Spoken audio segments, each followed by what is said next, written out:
we are moving toward a lunchtime panel. The lunchtime panel will discuss the question, how did I discover the right way for me to do business? So each one of the panelists will tell their story. The moderator for this will be Bill Kohler, whose name fell off the PowerPoint, but we all know Professor Kohler. Followed by Kate Evert, the founder and president of Commonwealth HR Consulting. Suzanne Husband, who's principal advisor of Active Business Consultants and works as an executive education facilitator for the Kellogg School of Management and as customer engagement manager of innovation-driven marketing. Al Kagan, a principal of Deloitte Consulting LLP, and you all know Deloitte from the partnerships and the many mentorships that Deloitte does at the College of Business here. We're very grateful for that relationship here at UIC. And then Christopher Michelson will join the panel. So we will transition from the discussion of literature and the value of literature in discovering value, intrinsic and otherwise, as it relates to business questions, to business practitioners talking about their own stories and the kind of questions and value notions that they confront in their work. So I'm going to turn it over to Professor Kohler right now. Welcome, and thank you for taking the time to visit with us. We thought we would move to an applied position with what you've been hearing earlier. And I'd like to just start with each one of you. I'd like to discuss with each one of you, or start with each one of you, addressing how did you come about deciding on the way you do business? And let me just leave it open at that, and we'll begin. Do any of you want to take first, second, or third place?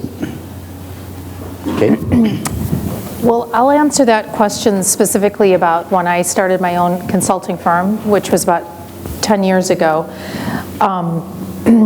I do human resources consulting, but I have a very specific technical skill, which is compensation. And I had had something happen to me as a very young consultant at a large firm where someone had called the partner, they'd ask for A, we'd done exactly what they'd asked for, but 6 months later the phone call came in to say, yeah, you gave us that stock option plan, but nobody's happy. All the same problems still exist. So then I got the very uncomfortable assignment of sitting down with the chairman of the board and the president and listening to them and interviewing the executives, and it turned out that we'd given the client exactly what they'd asked for, but we hadn't given them what they needed. It turned out none of these executives wanted stock options. There were all sorts of management problems. There were other issues with pay. And my analogy is if you go to a bad doctor and say, I'm here for muscle relaxants because my back hurts, and they don't do an exam, they just give you muscle relaxants. And a good doctor actually examines you and says, well, actually it's a kidney infection and the last thing you need are these drugs. We need to get you to a specialist. But that formed such a strong impression upon me. One, I was very young, and to be sitting with these men who were not happy that they'd spent money on something, but it wasn't what they needed. So when I started my own firm, one of my rules is that we will not start a major engagement about pay unless we do executive interviews first, because the CEO will come at you and say, we've got a problem and I know this is what we need. But if we deliver that without understanding what the executive team is going through and what they're doing, we could very well charge them a lot of money and give them what they do not need. Thank you. I have a similar,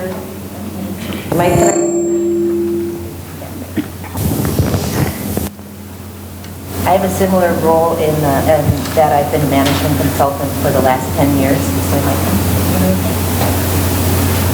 But mine was a story of transition from an entrepreneur from the private executive administration of a company to a consulting firm.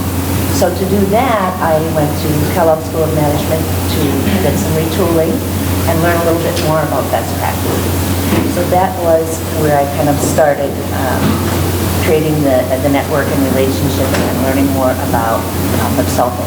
And I agree that there are often times when you go in for an engagement and you do the initial intake, they hire you to solve their problem. But in reality, oh, thank you. In reality, the problem is something completely different. And this happened to us with a client that had an employee survey had gone out because they were undergoing a rebranding. And when the employee survey came back, I got called in from the marketing agency to ask, what can we do to help support this client, because there's a lot of dissatisfaction among the employees. Meanwhile, the upper management was not aware of this. There were some attrition rates that I thought, definitely should have been looked at and could have been a red flag. But other than that, everybody was kind of compartmentalizing their work, doing their job and leaving, but not really becoming a part of the culture or taking accountability as being a part of that culture or that organization. So we had an opportunity to work with the management team and the employees to find out what the total rewards were about. So as we embark on this journey today and this conversation about what's the right way to do business, it's also, I think, matters from which perspective we're looking at the situation, but also what our values are. So in compensation, as you're a specialist and maybe can talk a little bit about this for us, is the total rewards. Like a newly graduate employee, a student, might value a monetary reward because they happen to have a lot of student loan they're trying to pay back. Whereas somebody who's married with young children and no longer has a student loan might value the healthcare component much more. So we help, put those compensation packages together based on the values of the culture. So hopefully that just gives us a little bit food for thought and conversation this afternoon. Thank you. Is this one working? No? Yes, maybe. Yeah, I think it is working. Great. So, as I started to prepare my remarks for this afternoon, and thought about business ethics, and what I'd say is, I don't really think about ethics very often, to be perfectly honest. I think it's just kind of what I do, and I thought, well, maybe that's really the point. And so as I reflected further, I said, so how do I exhibit ethical behavior? How do I make decisions that are, from my point of view, the right ethical decision? And the first thing that popped in my head was really the golden rule, right, which probably everybody in this room is aware of. Do unto others as you'd have done unto you. Almost every religion that's been practiced in the last 4,000 years has that golden rule in some form or fashion, and I think that provides a great acid test when you're thinking about how do I make these decisions. Then I thought about it. So from my own personal perspective at Deloitte, where I'm in our consulting business, how do I exhibit ethical behavior, and how do I make decisions that I can feel good about as I go through my daily activities working with my clients. And Deloitte, we define a successful relationship as becoming a trusted advisor to a client. And it's a little hard to describe, but it's ultimately when someone feels that you have their best interest in heart, that you're thinking about them first. And that what always strikes me is there's a quote by Maya Angelou where she says, people will forget what you did, they'll forget what you said, but they'll never forget how you made them feel. And I think that's another important thing to think about as you're making the decision on what's the right thing to do. So a couple anecdotes I guess I would share from my own personal experience. As I mentioned, I'm in the consulting part of our business. About a dozen years or so, we were working on a large technology implementation for a client here in Chicago. And they really needed the system done. They needed it done quickly. They had done some strategic analysis and said, if we don't get the system implemented within 3 years, we expect we're going to be out of business. So not only was getting the system done important, but getting it done as quickly as possible was also important. And my client used to walk down the hallways every day saying at the top of his lungs, what I have is money, what I don't have is time. Which for a consultant, that should be music to your ears, right? what am I doing? I'm trying to sell people to them. And so I would be, of course, on the one hand, love to hear him say that every day. And he would come to me on a regular basis and say, hey, if you need anything, if you need to add any people, just tell me what you need and don't worry about it. And sometimes I'd take him up on it. Maybe we needed help in another area, we needed a specialist in a particular area, and there was never a problem. But as we were in the testing phase of this project, it often happens is you're running a little behind schedule when you get to testing, and he used to come to me every day and say, bring on more people, bring on more people. And I kind of kept pushing him away. I said, Jim, I don't think that's the right answer right now. I think we're better off staying the course.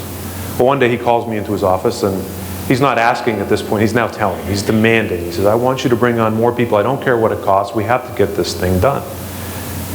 I still stood my ground. I said, Jim, I'd love to do that. Obviously, it'd be good for me, right? We'd make more money. He said, but it's not good for you. It's going to take us longer to get things done, based on my assessment of the situation. Between the time to go find the people, the time to train them, and so on. I thought that was the wrong answer for them, even though it was the right answer, quote unquote, the right answer, if you will, for an organization that's trying to manage its bottom line. Did I make the right decision there based on an ethical, make the right ethical decision? I don't know. You can be the judge of that, but. I guess in terms of how it turned out and why I feel like that was the right decision all these years later was the last day we were working with that client, I called the CEO's office to have our parting conversation, and Jim was in the room. And we had a nice long conversation about all the battles we'd been through, all the hard times, and what a success the project ultimately had been. And at the end of the day, I said, not only did you guys deliver for us the system that we needed, but you were great business partners to us, and that means the world to us. And let us know whatever we can do to help you. So over the last dozen years, I've used them as a reference a number of times for prospective clients. And I know when those prospective clients call them, not only do they say, hey, if you have a big technology problem, of course they've got the skills and the people to do it. But I know they talk to my prospects about what it's like to work with us, and that we do have their best interests in mind, and that has been the difference for us on a number of occasions. I know in terms of winning the work. There are companies in my industry where the reputation is, yes, they can get it done, but you better watch your pocketbook, and that hurts those organizations in the marketplace because everybody knows it. So to me, ethics isn't necessarily just, is it the right thing to do? From a business perspective, to me, it's also an imperative, because when you talk about brand, when you talk about trust, it's really ethical behavior that's going to build those for you in the marketplace. And the chart went up, you showed the chart earlier, right? Shows, I think there is a difference. You saw the Dow Jones Industrial versus those sustainable companies. Those are the ones that were more successful. And my firms have been very successful over the last many, many years, and I think that's a big part of why is the brand that we've been able to build in the marketplace, because of decisions like the one I was just sharing. Do any of you or all of you feel that your ethics per se is static, or do you find yourself fine-tuning it? Do you find yourself improving it? How did you, quote unquote, step up and decide this is the way I'm going to do business? This is how I'm going to respond to particular temptations or not. Prior to my teaching here, we might want to you can hear me okay out there, can't you? I spent 25 years in commercial real estate in Silicon Valley. And one thing that came out of that is that people sense who you are in a meeting. And you don't articulate it, you don't claim it, but you are who you are, and it seems to manifest itself in perhaps word choice, behavior, body language. I don't know, but could you speak to that as you evolved in your professional development, how you assessed yourselves, and then how that ethics permeated who you were and what you did? Sure, so I'll be happy to start on that one, and it certainly has been an evolution for me. I think, as you asked the question, Bill, it brought me back to an incident that happened very early in my career when I first sort of moved from being the analyst, the star analyst, to getting into management. And I thought my job as management was to manage the scope that we were doing, the scope of work that we were performing, as tightly as possible and kind of do exactly what we were required to do, but nothing more. And I remember having a conversation with a client where, again, I do technology work, so we were implementing a system, and there were problems with it, but our contract said that our client could run 3 tests. They'd run their 3 tests, and so I thought my job was to go into this meeting and tell the client, well, that's too bad that the system doesn't work. You got your 3 tests, and too bad. And that was probably one of the biggest learning lessons of my career, was that meeting. It was, I didn't feel comfortable with it, but I felt like that was what I needed to do.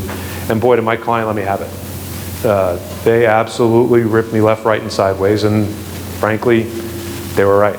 I was, as I coach people today, I was defending the indefensible. And from that moment on, I realized, there's what's right, and then there's what's the right thing to do. And I would never claim to be perfect, but I think I've evolved from that incident in particular, and certainly others in my career, to focus on what's the right thing to do, and make those trade-offs for the long-term relationship with my client, and so that they're successful. Okay. So for those of us that live in the world of HR, there's this great expression called self-selection, which means people are typically only going to apply to a company or an organization where they feel there's a good fit. And so I started my consulting career with Coopers & Lybrand, which became PwC. And I really did. I found that fit because I was, I laughed, I was a compensation consultant surrounded by actuaries, surrounded by CPAs. So I had people with their own code of conduct for their own occupation that went even beyond the firm. But I can remember, the thing is, it's one thing to feel comfortable, but then when does it get tested? And to have some pretty strong lines in the sand for yourself about what's ethical and what's not. So I had a day where a CFO from a pretty big company that, like you would have seen their advertisements on TV, called screaming at me. I'd never met the man, but our group was responsible for doing the valuation of their stock options, which at that point was just going to be a footnote, and this was probably the first or second year we were doing FAS 123. And this man was livid, just livid. He didn't like the accounting, he didn't like this, he didn't like that, and at the end of the day, I couldn't really go tell the FASB how to do things. I just had to do things in accordance with the regulations. So the first thing I did, though, when I hung up is I thought, oh, huge client of the firm, CFO is very upset. There is a huge audit going on, and this partner is about to hear it. So I called that partner before the client could call the partner. And the whole time, you can imagine, I was sweating bullets. I was so uptight. And I told him, I said, hi, you don't know me, but you're about to hear my name because this client is about to call screaming. And as I'm ready for him to start telling me about the revenue of the firm and what's on the line and all these things, he said, I apologize and I'm so sorry you had to deal with him. And I was like, excuse me, I'm sorry, I think I misheard. And he said, thank you, because what you're doing is the right thing to do. I know he's not happy about it. But it taught me 2 important things. First of all, if you're ever in the situation, get to the person before the client gets to the person. But then that behavior was 1,000% backed up by a partner in another line of business that I'd never even met. And so where I'd self-selected into a firm where I felt comfortable, then when I had these ethical situations, people within the firm just reaffirmed that this was the right way. And you weren't to cut corners, and you weren't to do a favor, and you weren't to make him feel better, because at the end of the day, they were going to publish their financial statements. Can you hear my mic now? Mm-hmm. Okay, excellent. Thank you. I also think that it's been an evolution for me. I grew up in a large family with strong Catholic values and hard work ethic in the Midwest. And a fun fact, my parents actually met at a Newman's Club convention in Minneapolis way back when. One was a student in Illinois and the other in Louisiana. So the Institute and the Newman Club are both dear to my heart. But At this juncture in my career, I've had the fortune to be able to align with some great partners. So that sounds really feedback, but sorry about that. So when we talk about aligning resources in an organization from a business perspective, I think we need to go beyond that and ask ourselves the question, and kind of what you were talking about, is it the right fit? So when we choose which companies we apply to work for out of college, also the organizations and associations we participate in, like the management consultants and the human resource managers, there are organizational bodies of groups of professionals that help set the business best practices and standards. And so if you ever find yourself in maybe a gray area, I would encourage you, as I've done in the past, to reach out to a trusted advisor, a mentor, or an association that has a capacity like the Ethics Board here at the UIC. So those are just things and strategies I think that can be helpful. I think Kate's making a point that when you're dealing with a client, or maybe even an internal customer, someone you're within your organization who resembles the south end of a northbound mule, other people recognize that he is the south end of a northbound mule, and you don't have to defend yourself there. They recognize that, and as this gentleman did for you, came to your defense and said, let's not worry about that. And so let your instincts step in and survey the situation and recognize somebody else has got to see this guy for what he is, and maybe we can do the right thing. I'd like to segue to... So if I could turn the conversation just a little bit. Sure. Like these other three, I've spent some time in professional services serving clients, and I think they all shared some great stories about what one of my clients once referred to as how you do business, as distinct from what you do. So what this client said was, yeah, we measure our employees based on, did you sell $2 million worth of widgets this year? Or did you consolidate 3 incompatible information systems into one fully functioning platform? That's what you do, but there's also a question about how do you accomplish that? And when we talk about ethics, we often talk about how do we do it? And I'd like to add one third dimension to the conversation about business ethics, and that is why we do what we do. It so happened that the client that taught me the difference between what and how was a tobacco company. And although I don't smoke, I have nothing against people who do. And I think that tobacco companies have a legitimate reason to exist. And yet they have a sordid history of how they've done business and how transparent they've been, for example, with their customers about the health effects of their products.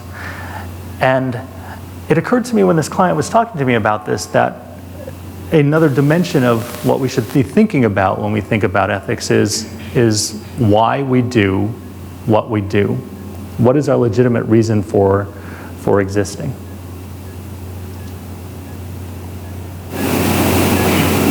We can apply that personally as well as corporately. Can we segue back to the topic of stories? And how would you, Christopher, apply from the story standpoint? We're encouraging CEOs to do more even about this. My point being, how do you apply that to the CEOs? How do you move them to becoming, quote unquote, more imaginative, or do they become more empathetic with their own charges and with their own stockholders, with their own customers? I do think about this question, why we do what we do, a lot these days, and I'm not the only one thinking about this. I just came from a meeting yesterday where we were talking about organizational purpose and values. And part of the reason we were talking about that was that this generation of employees seems to care more about having a purpose in life beyond just making money. And so not only do executives need to have an understanding of how other people think of their work and why they do it, but they also need to have a story to tell about why this organization's purpose might align with your individual purpose in life, how we can enable you to achieve that purpose. And so, good managers are also good storytellers. And sometimes those stories are fiction, and sometimes they're true.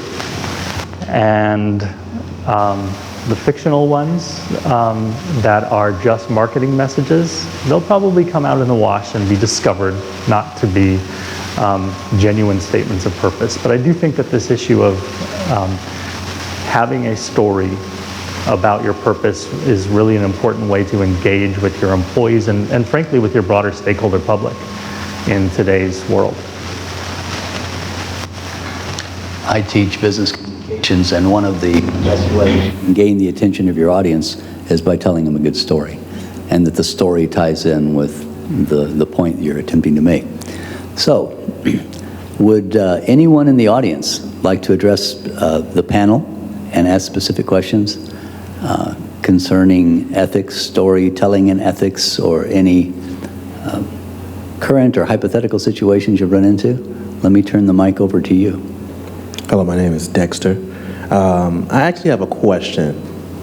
You mentioned earlier about being a good fit, like coming out of college and finding a company that you're a good fit with. I'm a little older, so I've actually been in the workforce for a while. I think that term is loosely used. So what would you guys say defines a good fit? Because typically in a corporate structure, you have so many different layers of management, from the executives down to, you know, maybe manufacturing and the direct manager that you report to. So how do you determine what's a good fit? When I'm referring to good fit, I meant as in your personal values, your personal set of values. So kind of beyond the monetary question and a little bit deeper, as Professor Michelson was mentioning, into why you're doing what you're doing and where you're choosing to do that. And how we do it is we choose to partner with socially responsible organizations. So for that, that's a bar that we've set. We may have questions, you know, down the road if something takes place, like what happened recently with a car manufacturer, and there's some other incidences regarding airbags and things like that. So, you know, things will come out, and you might have to pivot and make different decisions down the road. But what I generally say is start by doing due diligence, do your research. I always, as an executive coach, I usually generally tell them, give me a top 10 list of who you'd like to work with, but not just who, why. You know, why do you want to work with them? Because they are passionate, their mission aligns with something that you're passionate about. You know, you feel like it's culturally a good fit because they value what your contributions will be to the organization. So those are just a couple points. I'm sure my colleagues here can add some more. Yeah, if I could add, and I think it's a great question, Dexter. You know, I think in my line of work, I've had the opportunity. So I've been with the same firm for over 20 years. I've worked with a number of different organizations over that time, and I've worked with organizations in essentially every industry you can imagine. And you know, there's been the clients where, you know, I've appreciated their values, how they run their company, the individuals I interact with, and them being people I feel like I can trust, which is pretty important to me. And then, you know, there's been others where I felt like, you know, really this is a dog-eat-dog world, and all they care about is how do they maximize their profits at the bottom line, and those have been less comfortable for me. You know, over the course of my career, I've navigated serving clients in about 6 or 7 different industries, and one of the things I learned through that experience is, you know, and again, this is for me, this is what works for Al Kagan personally, is I decided that I like working for our state government clients because I feel like that's one step closer to being able to help people. You know, we do a lot of work in health and human services agencies, for example, and so on. And that's work that gets me excited. Now, I work with a lot of colleagues who are like, well, why do you want to do that? Don't you want to go work for the big New York banks or, you know, the really cool technology companies and all that? And it's, you know, that's what drives them. So you have to find what drives you and what makes you excited to not only do what you're doing every day, that's critically important, but also the people that you're going to work with. Say, these are people I want to go, you know, sorry to make the Art of War reference, but go hand-to-hand combat with every day. Are these people I'm going to enjoy, you know, going to battle with? So I think it may take some time to find the right fit for you and what you think it is, you know, heading out of your undergraduate experience and getting to the working world. You may find out, you know what, this was not the right place for me, and then you have to transition, which of course will happen over a number of times, most likely over the course of your career. And so, Dexter, I would also add that when you are interviewing for jobs, as much as these potential employers are interviewing you, you are also interviewing them. And there are skills that you can develop in the interviewing process to really figure out what they're about. Not only, you know, as Suzanne said, doing some prior research, but then testing that research out. How real is it? And I remember when I got my first job in professional services, one of the firms that I was interviewing with was in executive search. So their job was to find candidates for important positions. And I talked with who would have been my peers, you know, fairly entry-level people, about what they did every day. And they explained that they impersonated other people in order to be able to talk to the people they needed to talk to in order to get names. They'd pretend that they were journalists, they'd pretend that they were higher level executives than they were, they made up names of organizations and so on. And I thought to myself, well, that sounds kind of fun, like you could get away with stuff, but it also sounds kind of wrong. And now I realize it sounds really wrong, but back then it just sounded kind of wrong.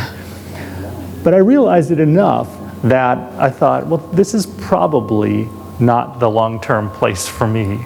And I really advise you to speak to people who would be at your level about what day-to-day life is really like. I would just add, it's a lot easier when you're applying to a larger company where things are up on the website, like here's what we believe in, and you can see these things. I tend to work with companies that have 100 to 1,000 employees. And what I'm finding right now is so difficult is this culture has been built up over decades, and it exists like the air in these places, but they're looking at senior executives who'll be rolling off in 5 years and retiring. And I can think of a couple companies in particular, their culture is wonderful, but they could no sooner write a mission, vision, and values statement because they just, well, this is just what we do, because I learned from Bob when I started 30 years ago, and then I followed Bob around, and then I followed Jack around. And because of your generation, I'm like, yeah, but now we have to translate that, right? And then in HR, we call these competencies. You have to put them into these competencies, which is the how. How do you do business? How do you go to market? How do you treat your clients? You know, Richard Branson always says, if you take care of your employees, then there's your customer service right there, right? Because they're modeling your behavior. So I would tell you that it is really tricky if you're looking at a smaller company, but maybe work on these questions that get at the how, the competencies, their behaviors. And you can't say, what are your values? Because of course they'll just tell you rosy things. But think of the kinds of questions that are kind of coming in from the side, and where you might catch them unawares, and they'll tell you a story or a vignette or something about dealing with a customer where you'll see the insights. And then if you get that feeling of like, why do I have a big hole in my stomach listening to this? That's what you need to know. The other thing, unfortunately, is as you get older, like you've seen this play before, which is another reason why you read novels, right? You've met these characters. So there are times I start talking to someone, a prospect on the phone, and just by a few things they'll say to me, I'm like, yeah, we'll not be working with this company. But you can't get that at 25, right?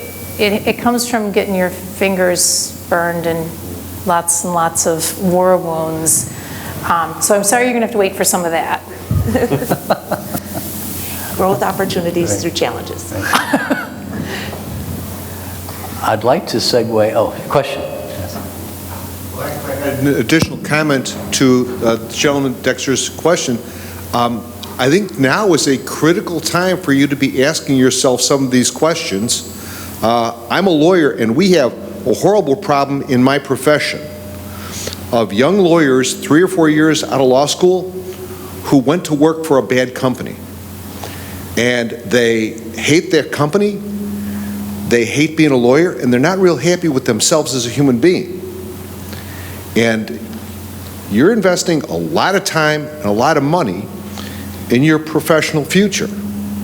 Take that decision very, very carefully, especially when you're picking a new employer, because you're not paying to work there anymore, but you are investing something much more important than money. It's your time.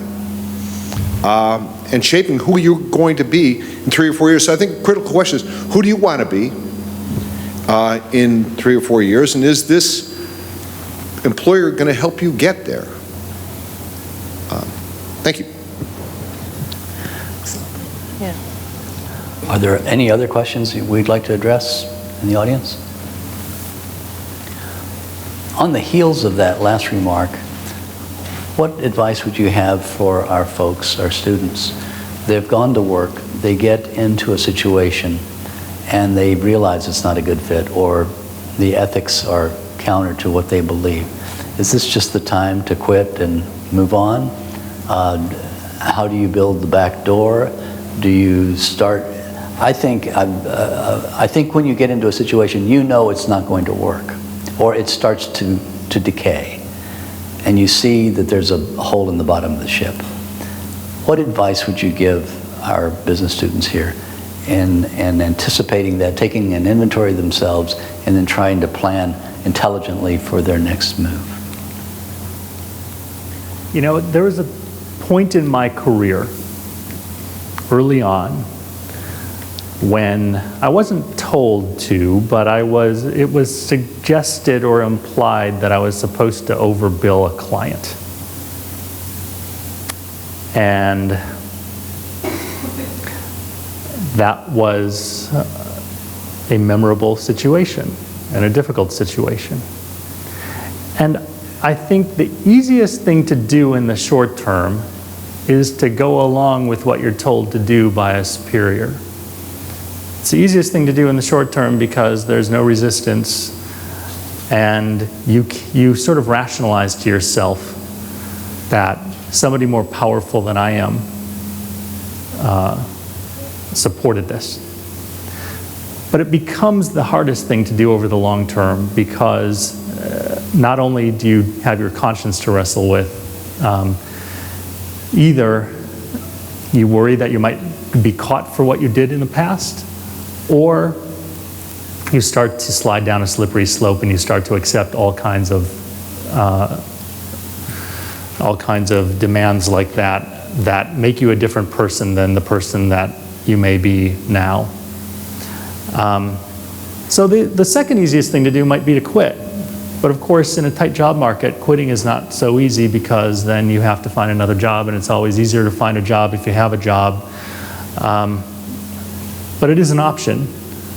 I think maybe the toughest thing to do is actually to fight it and to try and make the organization a better place, a more hospitable place, a place where others aren't asked to do that sort of thing in the future, if you can successfully navigate your way through this. And you can't do it alone. It takes the support of peers, it takes the support of people higher up than you, but at least think about what are your options. It's not just give in or quit. There might be other ways of making a better situation out of a bad situation if you have the willpower and the ability to actually find the resources to support you in achieving that path. Okay. Thank you. So I guess, I might add a couple of things. I look at that question, Bill, from a couple of different dimensions. There's, if you think about it, everybody spends about a third of their life sleeping.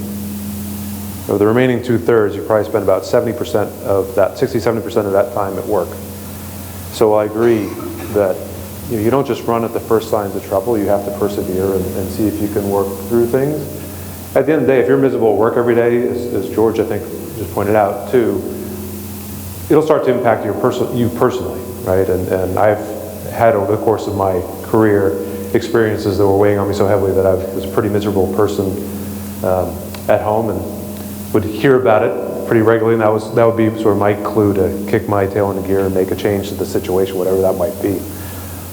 I do think that it's easier said than done. Say, well, I got to change the situation. Sometimes you're working with someone who you don't like, you don't trust, you don't respect, whatever the case might be, and then you have to figure out, so how do I work around this? Can I, figure out how do I just not have to work with this person? Is this more pervasive through the organization, and this is just the wrong fit for me? Is there something I can do to change the dynamic? And again, there's no simple answers to that, but I think you do need to think about, so is this a solvable problem? Is it a not solvable problem? And then give yourself a time horizon on how you're gonna attack this, make it work, and worst case, make a change. Because at some point, as a good friend of mine likes to always remind me, life's too short, right? And if it's going to drag you down, it's really not worth it.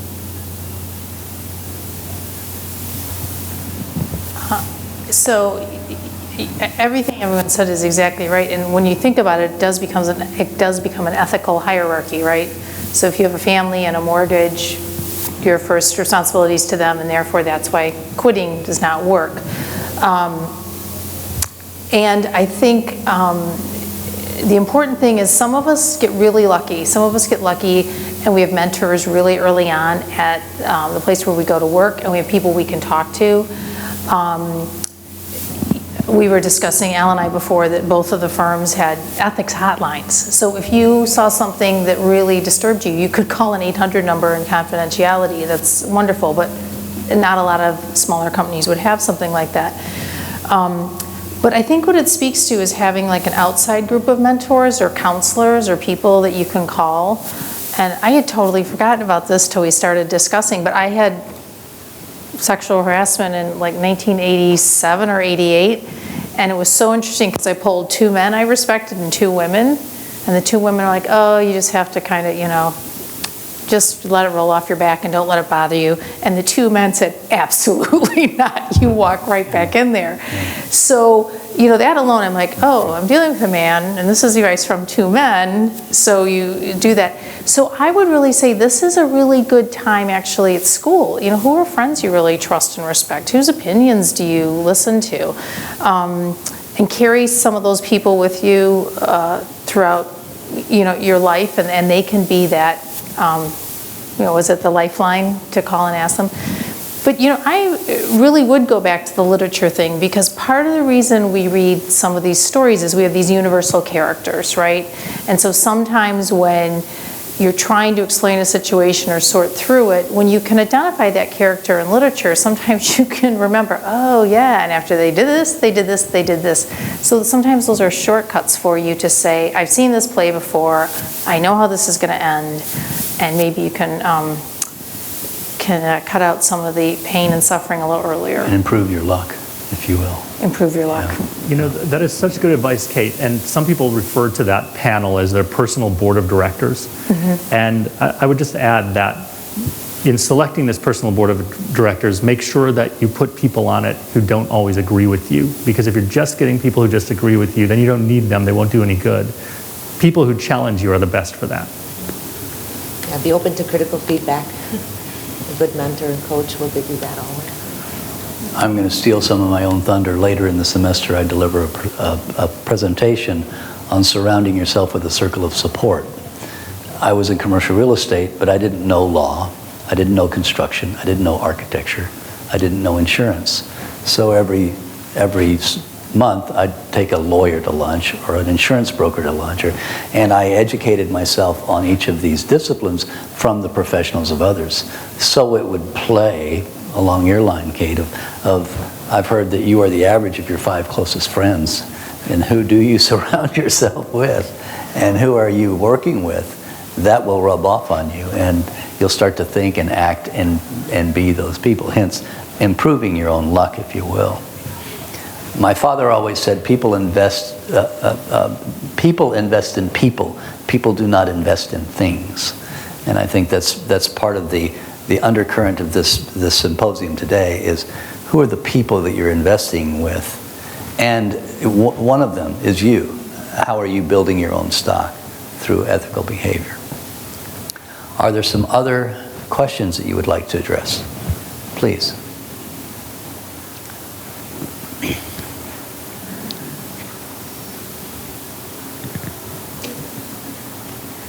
Hello, my name is Priyanka Das. Thank you guys, all of you. I had a more specific question, and it's that during the interview process, specifically during an interview, what are some appropriate questions to ask the interviewer about just in a way to gauge the transparency of your role? An example I've heard is to ask the position that I'm in now, where is the person that occupied my role previously? So just more examples that would help, I guess, shed light on the culture of a company and the way that they view the person that they're about to hire or want to hire, if that makes sense. Absolutely. Susan, you want to take that one? Or Kate? Oh, can you hear me? Good to see you again. Thank you for being here, and that's a great question. Unfortunately, part of my job sometimes is exit interviews, but it's also very enlightening when I get called in to do an exit interview for an executive, because I get to ask those questions. Why are you moving on, and making sure that it's not because of a leadership gap or something of that nature. And there's a variety of reasons that people transition from careers, and I don't have the research statistics on me, but in our parents' age, they kind of trained themselves for one career through education, technical type of training, or a trade, and that's what they did for the rest of their life. I'm fortunate to say I'm on what I consider an encore career, and I'm hopefully somewhere in the midlife range. According to millennials, you will possibly be changing a lot more than even Generation X and Y. So sometimes the transition will be for reasons, like you said, because of ethics or values. And I think that Professor Michelson said an interesting, has something to say about an interesting strategy. Talk to the people who work there. And we can do this in a variety of ways now with technology, in a way that I couldn't do when I was doing my due diligence at your age, which is we have Glassdoor, which is kind of like a peer-to-peer review. And then you also have LinkedIn. And you can find and search people who worked either currently at that company or past. And by reaching out, you can have a conversation and just ask them, could you, I see that you used to work for such and such company, XYZ. I was hoping you could share some insight into what it was like to work there. And then just listen. You'll be amazed at what, you find out. And then thank them, of course, for their time, and that will maybe give you some insight. And then in an actual interview situation, just as an interviewee would ask you to share something, maybe a greatest accomplishment you have, maybe you could ask the interviewee, exactly that. Where's the person that used to be in this position? And if they answer it that they were promoted within, well, now you get to see that they value their people. If they weren't there, then you can go to LinkedIn and do the research. I hope that answers your question. I come at this question with a certain bias. I want to do work that I feel makes the world a better place, and not everybody shares that. But I'm hitting a note that I've hit before. I think it's important to, if you do have that sentiment, or at least a sense of why you want to do that work, to ask the person why do they do their work. And listen carefully to the answer. I have some academic colleagues who study the difference between what they call meaning in work and meaning at work. So if somebody says, I really like my job because I get a lot of flexibility with my hours that leaves me time to see my family and have good work-life balance, the compensation is pretty good, that might provide them meaning at work in the sense that The work itself might not make the world a better place, but it makes that person's life better and maybe gives them the ability outside of work to make the world better. Meaning in work actually has to do with finding meaning in the work itself and the purpose for which you do it. And if that matters to you, then the answers of the people to whom you're speaking will reveal whether they find meaning in or at work, or maybe no meaning at all, and see how it aligns with what you are aiming for. So, yeah, to me, I think there's a couple of dimensions of things that you want to get out when you're in an interview. One is this organization, do they, in this position perhaps, is this the kind of work I want to do, to the professor's point? Whether that's making a social impact, whether that's gaining a particular expertise in a certain area. You have to make sure that this is the kind of work you want to do, and asking questions to make sure that what this organization does, what this particular role is going to do, aligns with what your objectives are. And that's sort of part of the equation. The second equation, and this may be more what your question is this a place where I want to do that work? And that, frankly, is a little harder to get at. I think that some of it can come to just the nature of the interaction with the people you're working with. So I remember when I made the decision to leave my prior firm and come to Deloitte 20 years ago, I interviewed with 4 different firms, including Cooper's. Mm-hmm. And that's how old we are. Yeah, they're long gone. And I remember a big part of the reason why I chose Deloitte back then, because they were all doing about the same work, frankly, and it was work that I wanted to be doing. It was the quality of the interactions of the people that I interviewed with. The people I met at Deloitte, just by virtue of our conversations, I felt like these are the people I want to go to work with and work with every day. How do you get that out of specific questions? Some of that's hard. Some of that is just, do you connect with these people? Do they, feel comfortable to you? One of the questions I get asked a lot, which I think, is I guess my attempt sitting on the other side of the table to try to share my passion for Deloitte and why I think it's a great place to work is, why do you stay? And try to understand for people that have stayed for a number of years anyway in a particular organization. So what makes them stay, and does it align to the kinds of things that you're looking for culturally as well? I think another great question is trying to get a sense of how does an organization invest in people, and try to get through is there a real focus on that piece of it, or is people kind of the means to the end, frankly, from a business perspective. So I did think of one. Excuse me. What happens, and this is a lot more your world than mine, but in so many organizations, there's all these informal networks and the politics that really run things. And so I remember having an engagement, and it was here in Chicago, so we could walk over to the client, and there was always this group of guys smoking. And it was a huge Chicago skyscraper, so to come down for their smoke break was a pretty, big use of their time and effort. And as I started to get to the organization more and trying to understand what was going on, guess where the power base for the entire organization was? The smokers. Someone had started smoking just to hang out with them because he knew this could influence his career. And it was one of those, again, I was still probably in my mid to late 30s, but where your gut reaction was one way and then the data ended up collaborating it. So I would say, I would ask about, I'd leave it very open and say, how do people socialize around here? Because sometimes you're going to find it's everyone that'll golf with the boss on Saturday morning. I'm not making this up. There was a company where it was who would go pheasant hunting with the boss. But if you ask something, I would say that open-ended and get people, because I think if there's like an in-group and an out-group and the cool kids and the not cool, I think they'll say, well, there's a whole group that ends up doing X, Y, Z. And I think that might help you understand the internal politics.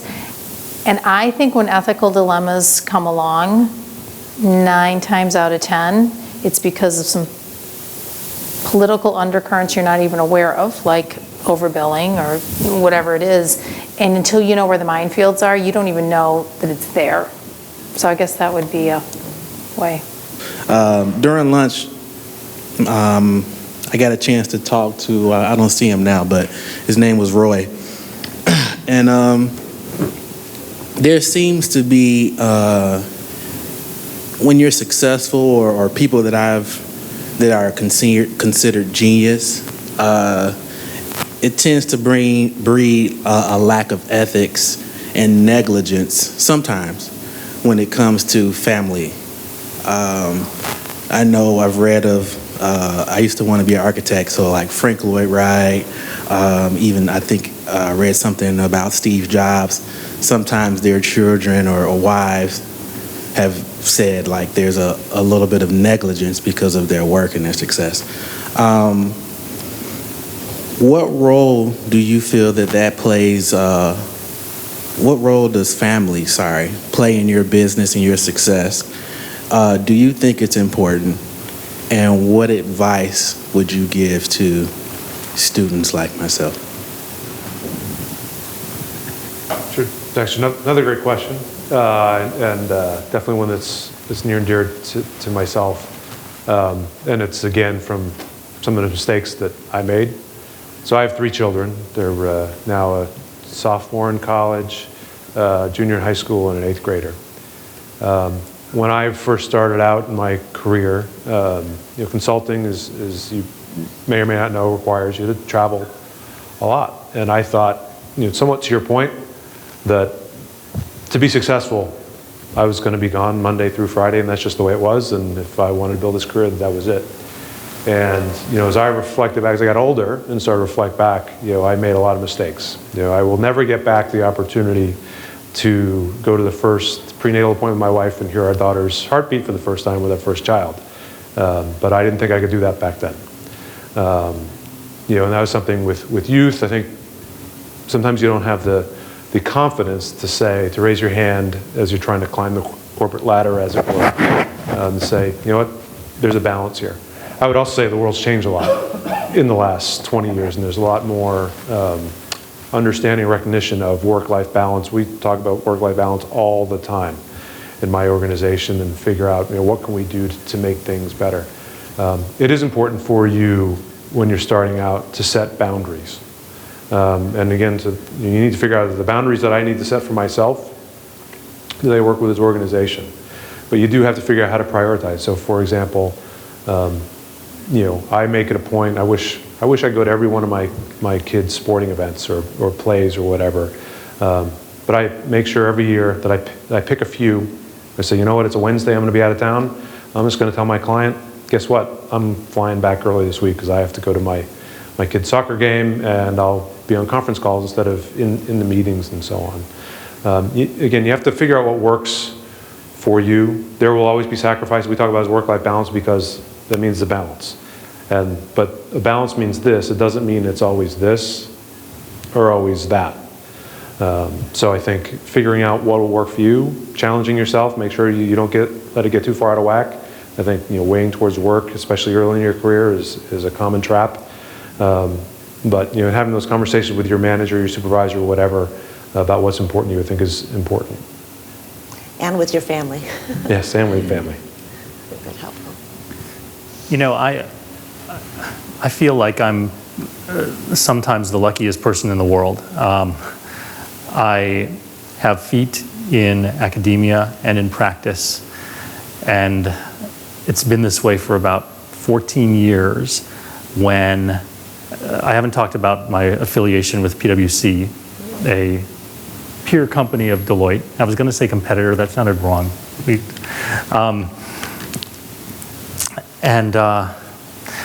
I was employed full-time there when I got an offer to become an academic. And I couldn't say no to this dream offer, but I also wasn't sure that I wanted to become a full-time academic forever. And I said to PwC, I think that I can bring some wisdom from the classroom into the boardroom and vice versa if we can work something out. And as Al was saying, we talk about work-life balance a lot. They were in the process of rolling out more ambitious, what they call flexible work arrangement programs, primarily designed, frankly, for, I think, working mothers, because some of the best employees they were losing when people had families, and flexibility programs made it possible for people to work from home, work part-time, take some time off, and then come back to work. And they had these programs, but very few, if any, men were taking advantage of them. And they said, you know, we can work out a flexible work arrangement for you. I think I became PwC's first one-day-a-week employee after I took that academic job. And I am forever grateful to PwC for figuring out a way to make that happen, for me not to lose them, and I guess for them not to lose me too. And it's been a nice partnership since then.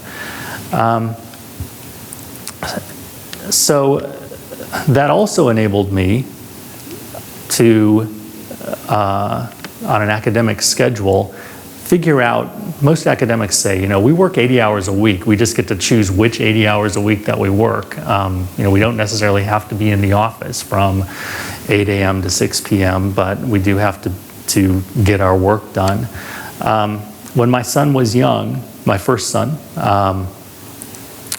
I started taking Friday afternoons off to allow my wife to get some time off from being the full-time parent and pursue what she loves to do in painting, and also to enable me to spend some dedicated time with my child since I was working the rest of the week, and then, you know, as a result, part of the weekend as well, in order to make up for that lost time. But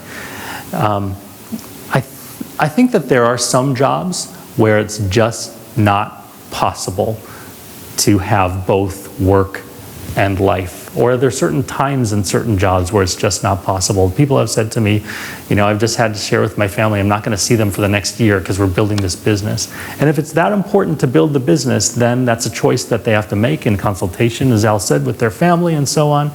But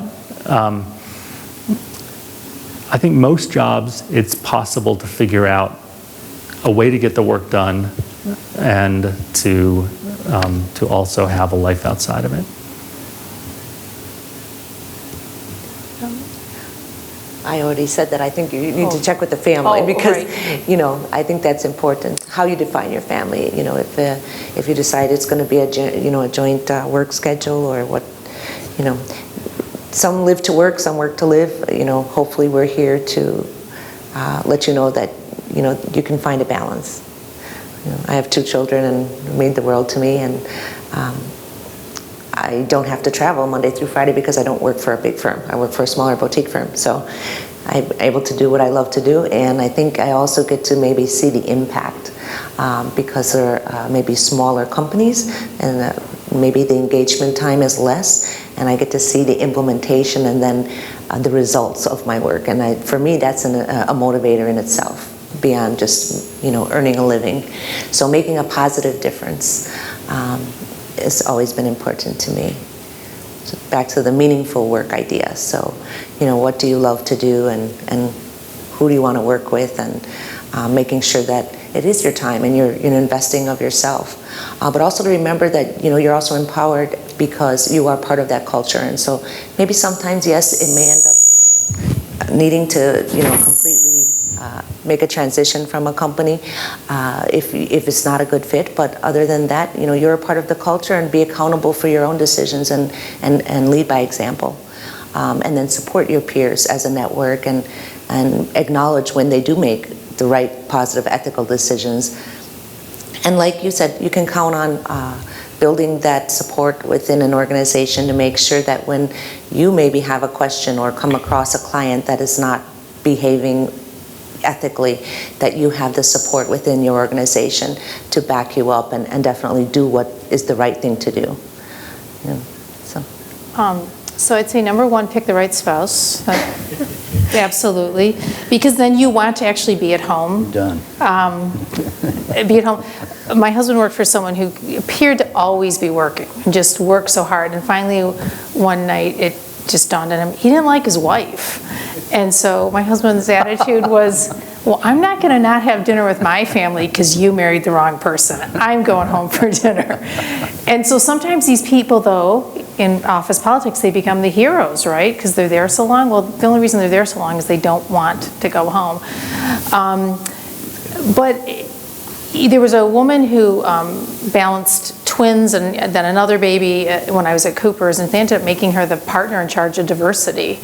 And she had a great line. She's like, at any one time, something is going to have to take priority. If your kid is bleeding, the kid takes priority. If your company, your client is merging, they're going to take it. And so you have to be able to weigh that, right? You have to make those ethical decisions.